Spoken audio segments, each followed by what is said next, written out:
Hello, hello mga mi! Another chismis! This is your mommy chair, always ready to share. Nakalibre kami ng hotel stay. Siyempre, kaya tuwa-tuwa yung mga bata kasi makaka-swimming sila. And dahil lagi naman nilang nakakasama si Tita Seth, kaya si Tita Royce na lang sumama sa kanila mag-swimming. And takot din umitim si Tita Seth dahil nga ikakasal siya. Sana all ikakasal. Don't worry, Tita Royce, your time will come.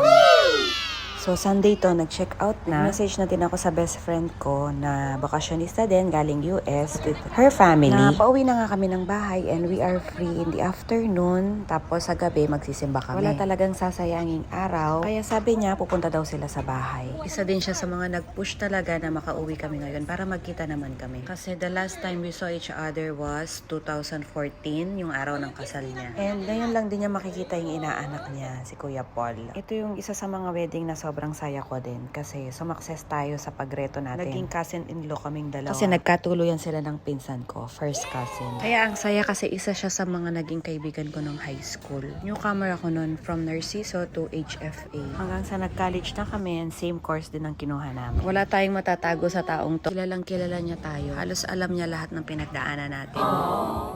At syempre, alam din natin yung pinagdaanan niya. Kaya nung nagkaroon ng chance, nagbakasyon yung mga pinsan ko galing US. Sakto naghahanap siya ng jojowain.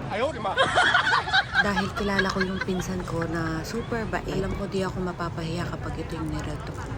At syempre, dahil super bait nga yung pinsan ko, ayoko din naman mapahiya sa kanya. Wala talagang ibang maisip na ireto kundi itong kaibigan ko. Wala na tayong ibang kilala na pwede. Parang swak na swak kasi talaga sila. Parehas din silang simple. At syempre, dahil alam natin yung pinagdaanan ng kaibigan natin, ayaw na natin siyang masaktan. Kaya, irereto natin siya sa pang forever.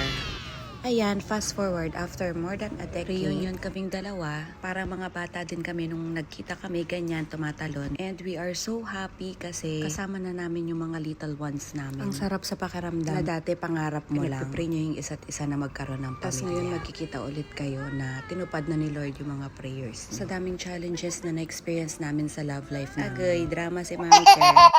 Always remember na totoo ang promise ni Lord. God heals the broken heart. Mahirap lang intindihin sa una kasi nasasaktan ka. Trust God's love and His promise for you. May bonus pa si Lord sa aming dalawa. Ngayon, magpipinsan pa yung mga anak namin. At pareho ng pangalan yung mga asawa namin. At parehong mahal na mahal kami. Nakakatuwa din ikwento kay Mikay at saka kay Rafa. Ang friendship naming dalawa. May pagkakaibigan talagang tumatagal. Na kahit lumipas yung panahon, kahit na magkalayo na kami, kahit may kanya-kanya na kaming pamilya, at kahit na matagal din kaming hindi nagkita, nothing has changed. We are still the same person and still friends. Thank you, Lord. Ang saya, di ba?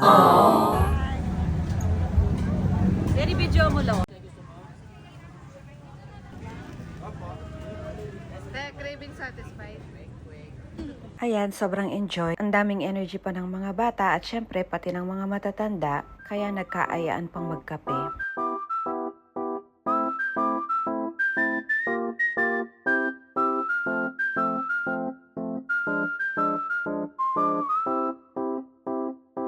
And it's time to say goodbye.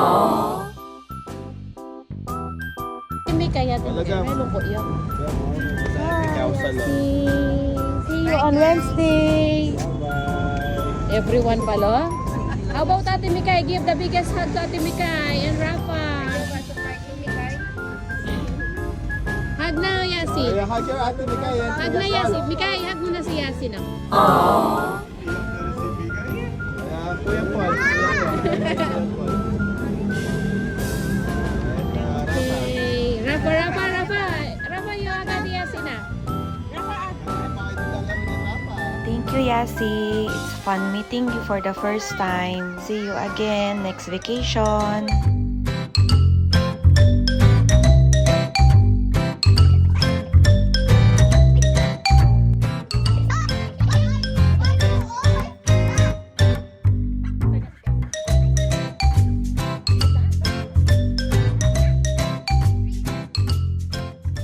Ayun ang kwento, kahit hindi mo tinanong, salamat sa pakikinig. Please like, share, and follow our videos.